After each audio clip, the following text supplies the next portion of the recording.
You're listening to the Self-Made is a Myth, Make a Difference Together show with your host, Coach Tim Campsall, where we talk with successful business owners to hear the stories of their journeys in building their successful businesses. And more importantly, we recognize the folks who help them excel because we know that achieving business success is not something we can do on our own.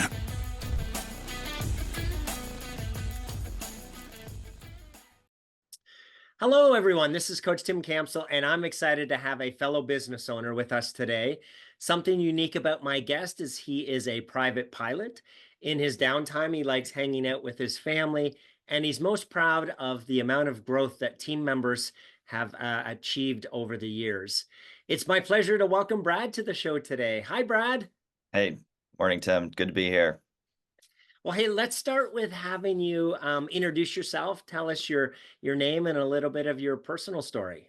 Yeah, so Dr. Brad Hughes, dentist, been practicing for 17 and a half years. But most importantly, also founder and CEO of Vision Dental Partners, 8 practice group, 7 locations in Indiana, 1 location in South Carolina. I am the South Carolina practice.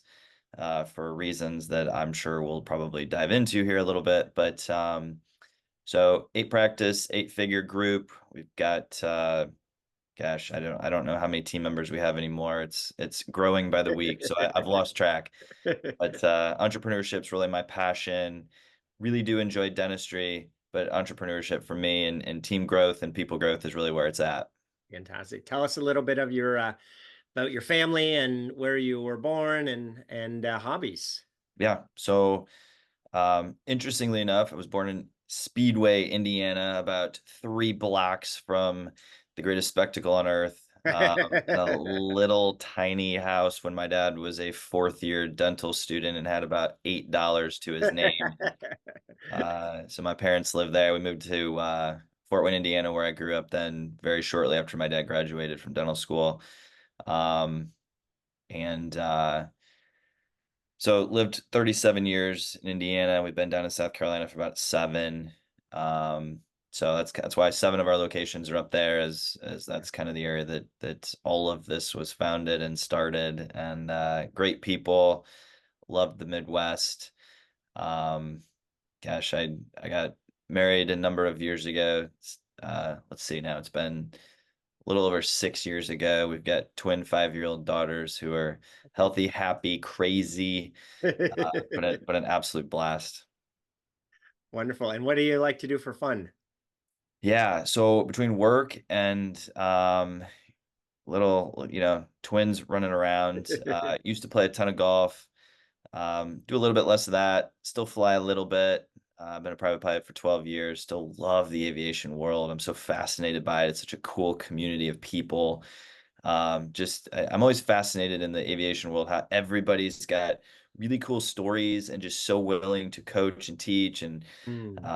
it's just and just share their experiences and show off their airplanes. It's just really cool. But um, we love to travel a little bit. We take our girls almost everywhere we go.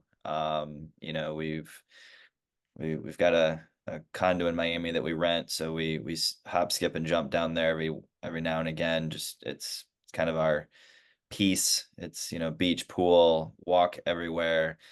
Um, we're going to New York City here to do a Broadway show and just see the Christmas in New York stuff that goes on. Take our girls up there here in a few weeks. So we just like to, pop around a little bit and travel around with them and give them some experiences and different cultures and foods and just, let them see what's out there.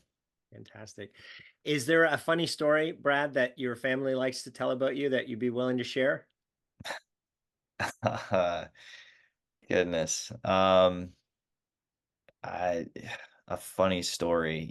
I suppose um this is wild, but I don't know that this isn't like a dad thing, but interestingly enough, really this is something my wife likes to make fun of me for. So Oh, this is I going to don't be good then. care. We'll just tell everybody. So there was a point in sixth grade, believe it or not, where for some odd reason I wore gray sweatpants every day. And I literally peed my pants in sixth grade with gray sweatpants on. Oh So my wife no. makes fun of me for that incessantly, because who does that in sixth grade? But when you have an elastic band and you're sitting at a urinal and the elastic band pops back up, you pee your pants. Oh I no. get made fun of for that. So, hey, shit happens, life goes on. Right. Well, you own it well, so I good own it. for you. Tell us how the business came about and at what point did you have the confidence that you could run your own business?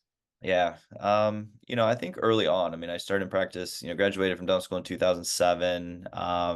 Realized pretty quickly that the business side of things was a real passion of mine, but I didn't know squat douche, right? And so just started diving into stuff, books, um, online, talking to people who were doing way more than I was, and just started to realize, it really started out as more frustration than anything because I was like, I know we can do more than this. I'm like, I just, how, Yeah. and what are the steps and so obviously dental school is really tiring. Maybe they're better now. I don't think they are, but they don't dive into a single thing when it comes to business. Yeah. Despite the fact, by the way, every freaking dentist out there who owns a business is an entrepreneur, and yet they teach us zero about business skills. I think it's it really is wild and blows my mind, but It's that's a it's a it's a regular common unfortunate thing, right? Of the education system teaches us how to be an employee.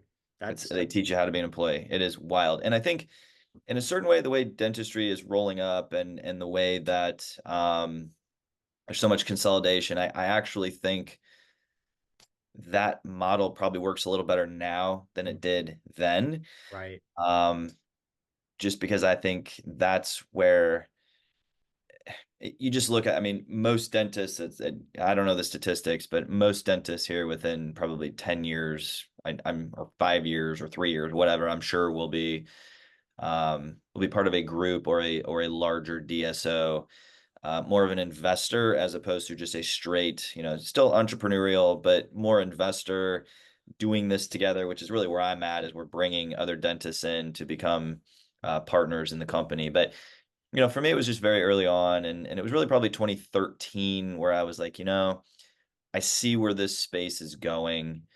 There's going to be consolidation. You could see the bigger sort of Gen 1 DSO starting to acquire more, and you could just see where this thing was all headed. And so I said, I'm going to take this entrepreneurial spirit, and one of these days I'm going to grow a group. But what I really wanted to do was I needed to get better at leadership. I knew I needed to get better at leadership. I needed to have more trust in my team. I needed to I needed to just be able to put team first above my own interests. I mean, I think those were the two probably biggest things I wasn't doing at the time. Um, so I said, look, we're gonna set out on this path and this journey, and I mean, I got to get better there with myself before I go lead more people and acquire more practices, so on and so forth. So really focused in on the practice I was in, which is the Hughes Dental Group in Leo, Indiana. Phenomenal practice, but we took that practice and almost 3x'd it within about 3 years, went from about 1.3 to well over $3 million. And at that point, we had some good cash flow coming in. I felt like I had developed enough to say, okay, so by 2019, so for 6 years, just dove in. And by 2019, then we've acquired 7 practices now over the last 5 years. But it all started kind of with that vision back in 2013. Very cool. Wow. For those who may not know, explain DSO.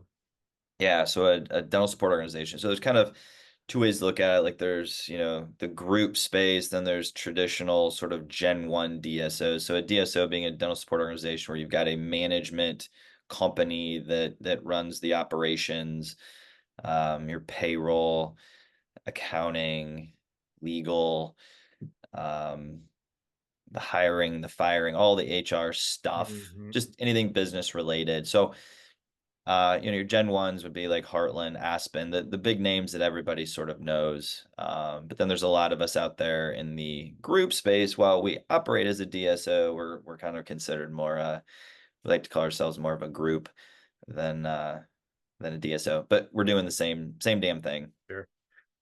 Tell us a little bit more about the company, Brad. What's the name? What do you guys do? How do you help people? Yeah. So the name of the company is Vision Dental Partners. Um, Quick story around that, has nothing to do with the vision for the company, has nothing to do with eyes. Um, I get asked that quite a bit, like, why the hell did you name your company Vision Dental Partners? Going back to the aviation world, it is actually named after my favorite airplane, which is a Cirrus Vision Jet, Ah, which essentially changed the general aviation world. Um, in 20, I believe it was 2006 or 2007, they came up with a conceptual idea that they were going to have a single engine jet with a ballistic parachute recovery system, which all Cirrus have. It's if you lose an engine or if there's an emergency or whatever, you got a parachute system uh, to save yourself, basically. yeah.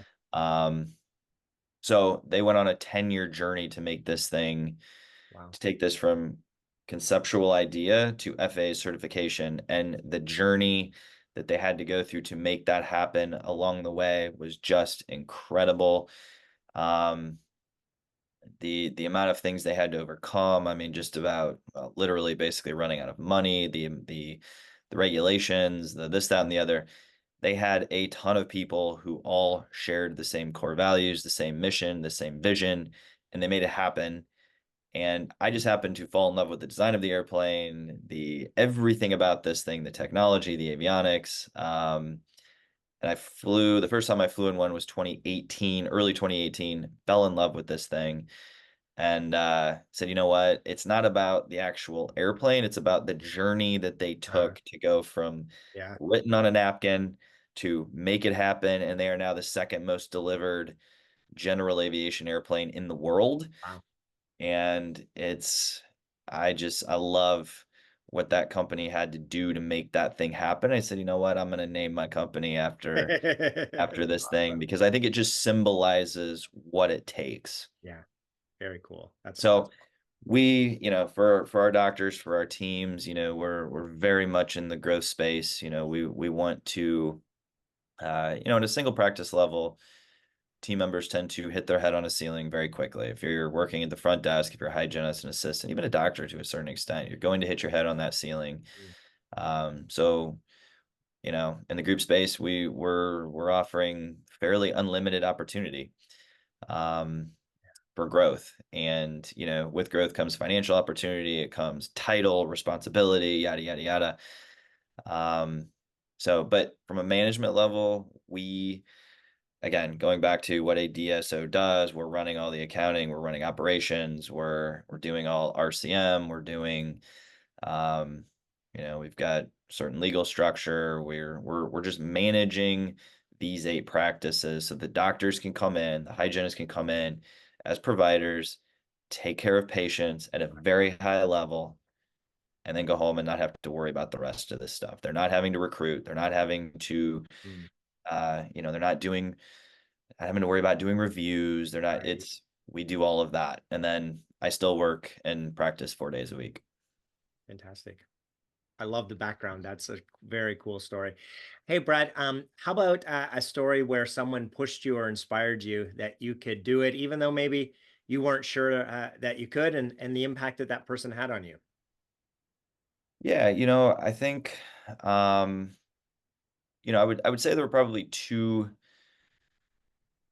I'll take it one step further. You asked for one, I'll give you two, because one is like on the other end of the spectrum, and one might be, I genuinely think, even though he probably would take no credit and probably has zero idea that this is the case, but early on in 2013, 2014, I started working with Scheduling Institute and Jay Geyer, and I think I didn't really probably understand how small I was thinking at the time. I don't think I understood actionably thinking bigger and Mm. really looking at myself in the mirror and having a higher level of self accountability. And it wasn't like he was necessarily the one just sitting there, poking at me, despite, even though in 2016 he and I sat down and had a full day together, and we did talk a lot about that. But it was even earlier than that. I'd say it was 2013, 2014, where from afar, more in a group setting, but just his company in general, not called the Practice Growth Institute, but at the time it was Scheduling Institute. Um, there was a lot of nudging there, and a lot of self-limiting thoughts that I needed to get over, and I think they helped me do that.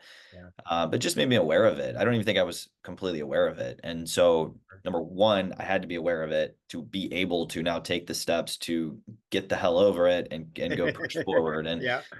so that was a big piece. I think it was that was important. But I think the flip side of that is I would go back to this was like pre-dental school. So like somebody who kind of helped motivate me to get better would have been like Jay Geyer and his company, but somebody that I still wear this chip on my shoulder to a certain extent. I had a biology professor at Indiana University my sophomore year, second semester of my sophomore year. And I remember I didn't do very well in the first exam, like a C or something on this exam. I have no idea why. And I remember going into his office hours and I'm like, man, that test was kind of funky, or whatever. I got this C, and he's like, yeah, he's like, what do you want to do? I said, well, I want to go to dental school. He's like, you really probably should consider doing something else. And I will never forget that as long as I live. I still every day have that chip on my shoulder. I'm like, dude, worst advice you've ever given in your life. Number one, not only am I going to prove it to you, I'm going to prove it to you 1,000 times over that you're dead wrong, my friend. And I got a ways to go until I feel like I've fully accomplished that, but That's we're on the awesome. path right now. So, What's your biggest learning as a business owner?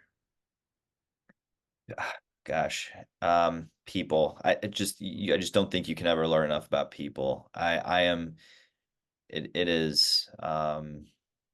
It is such a journey to become a better leader every day, every damn day. I'm learning more and more and more. It's like you've opened up 50 doors, and then, it's like, yeah, I got it.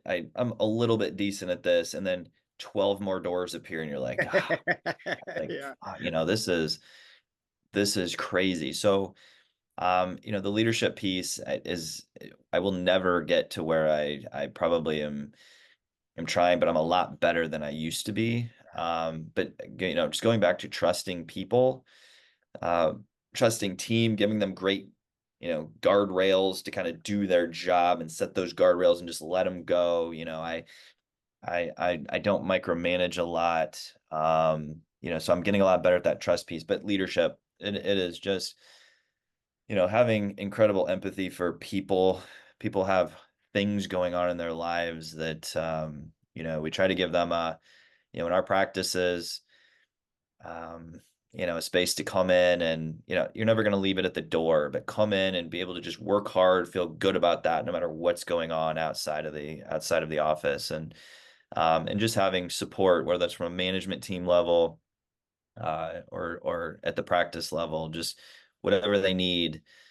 But I think leadership is the key. And that's a very macro answer, but I Yeah. think No, yeah, I love it. it's Yeah. every damn day.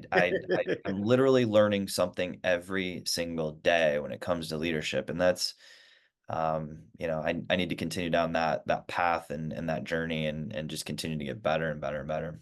And the thing about, leading others is that there's actually two different components of it, right? There's managing and leading, right? Managing is more, managing people to results and holding them accountable and making sure they're doing, hitting their objectives and goals. And then leading is more that inspiring and motivating for them to bring their best self, right? Yeah.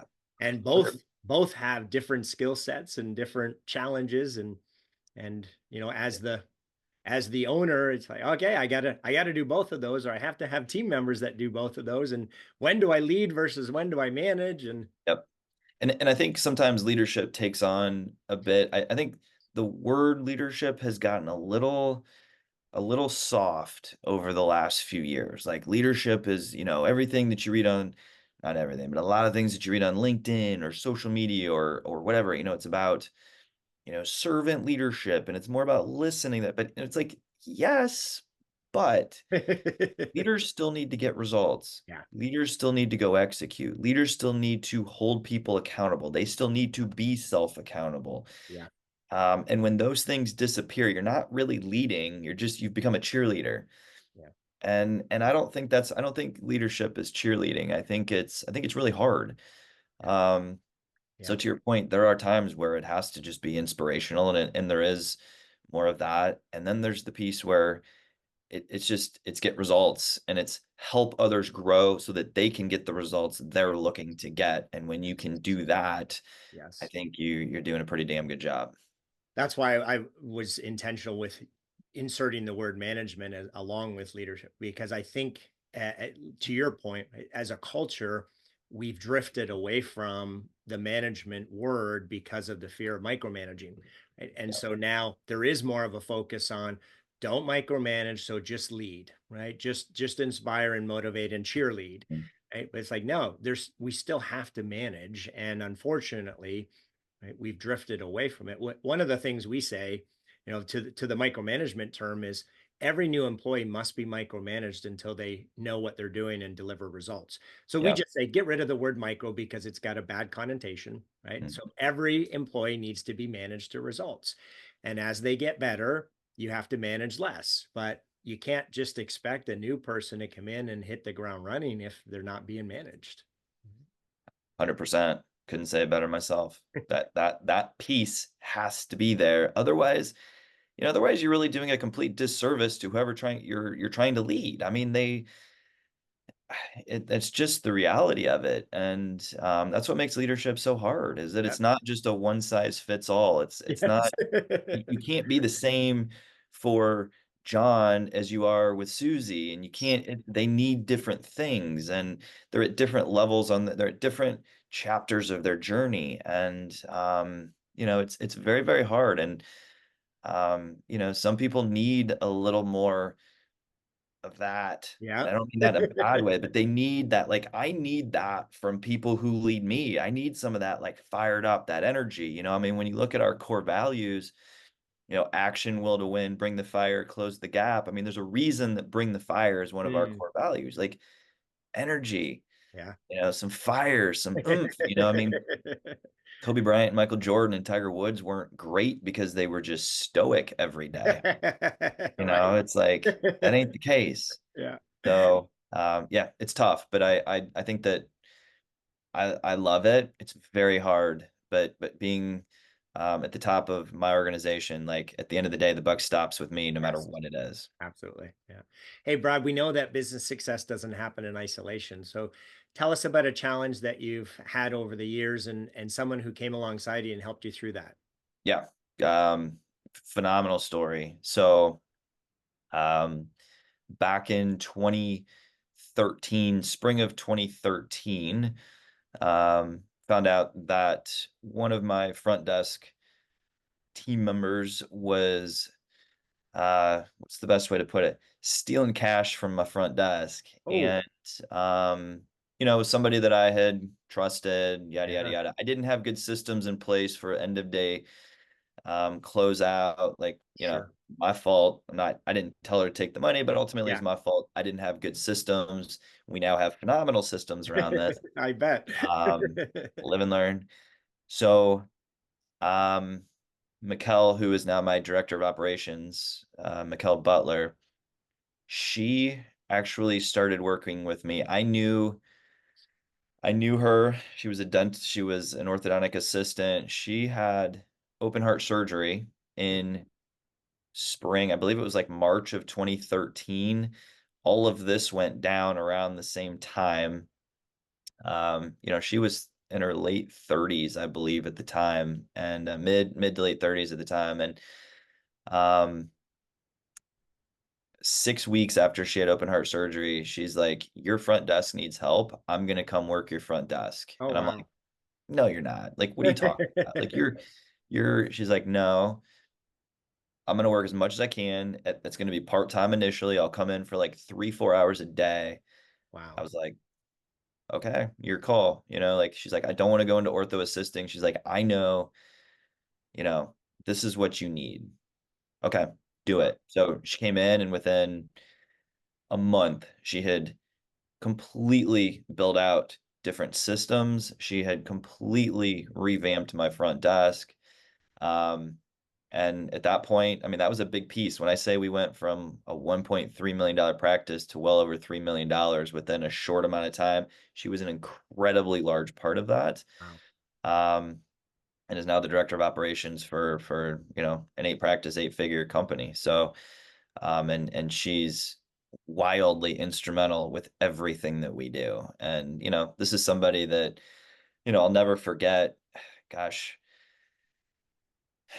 at some point, and I don't remember what the exact date, but this was probably eight weeks after she had had surgery. She was already working for us for probably 2 or 3 weeks at the time, and she had a little bout of pericarditis one night. And she was in the emergency department, and I mean, I think she was in the emergency department till like 5 in the morning. Shows up for work at 7:05 the next morning. She's like, "Let's go." And that's not the expectation, by the way, but when you have a certain amount of people that you surround yourself like that, Yeah.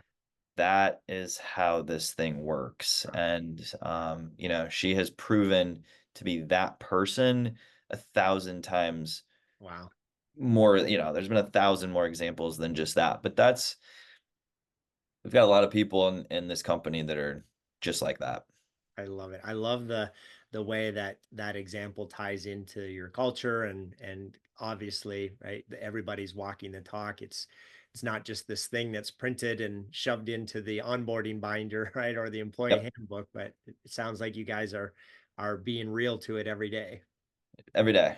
When we talk about core values, we do 90-day reviews around core values. There are some KPIs thrown into that. There are some, I mean, at the end of the day, it is still a business, Sure. right? We still need to make sure that, number one, patients are first. We're driving value for patients, but we also need to be driving value and creating value for each other. And I think that's where the core values, not just for patients, come in, but for team members as well. So we do 90-day reviews around core values.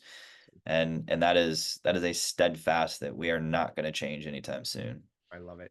Brad, I'm going to put you on the spot here a little bit and ask you to pick three people throughout your business owner journey that you're most grateful for them being there to help with the growth. So, who are those three people and how they help you?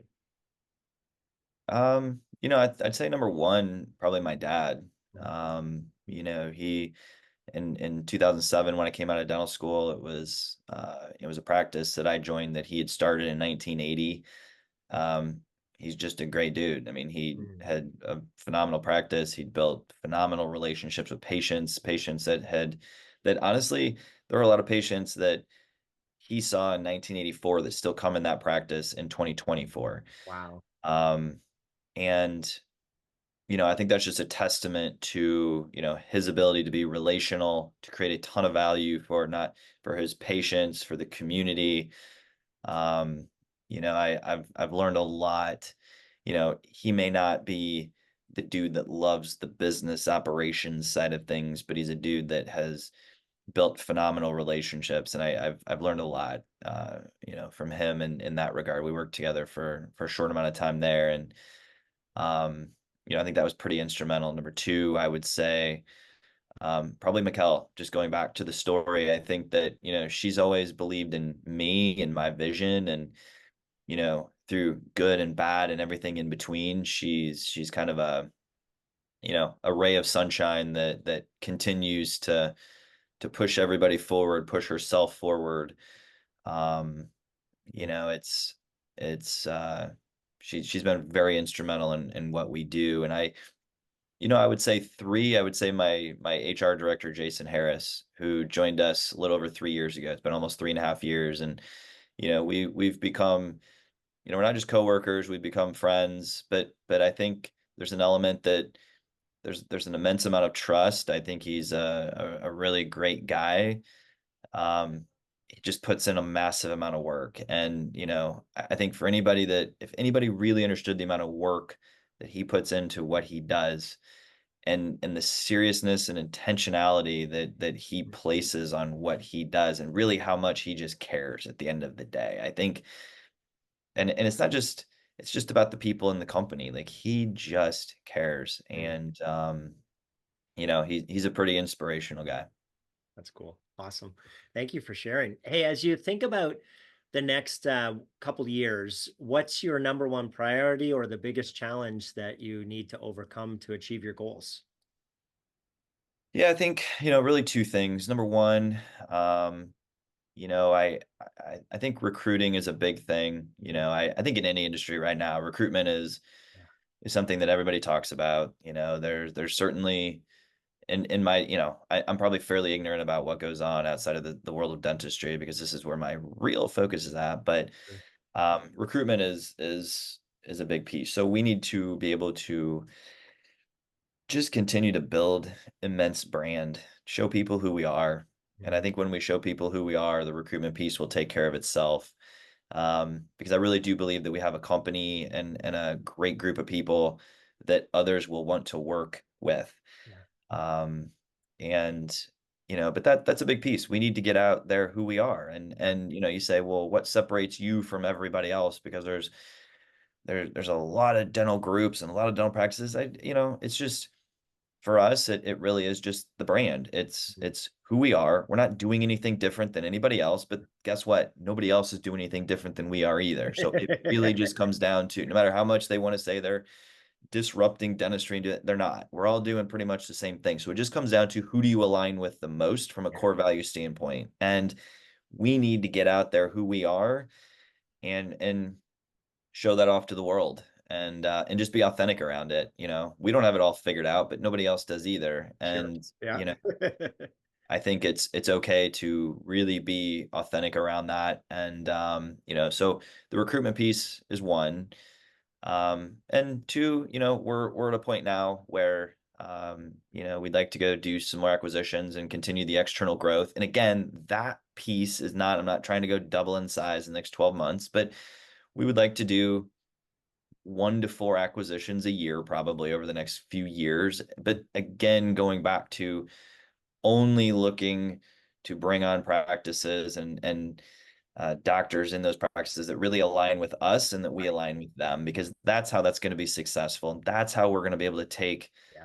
so much off their plate, and really not just help them financially, but also really help them sleep better at night, knowing that we're taking care of so many things in their practice, but in a way that aligns with their subset of core values as well. I like the things you were sharing about recruiting. Yes, it is a challenge for many industries, and part of that comes from the fact that folks aren't focusing on it as a system, right, and as a process, and as a an ongoing forever thing, right? So recruiting should be more thought like marketing, right? It's like, what's our always on, right, process for bringing in great folks, and what's our interview process for screening them, right? How are we attracted? What's our job ad? What's our marketing ad, right? A lot of people will post the job description, right, as opposed to prettying it up and turning it into a marketing piece and attracting the people Mm. who you mentioned that align with your culture, right? So including the culture, including the type of, writing into the ad, the type of people that we're looking for that we know fit right into our company. And then, having that mentality of, hey, we're going to have a system where we're always bringing in people to interview and vet.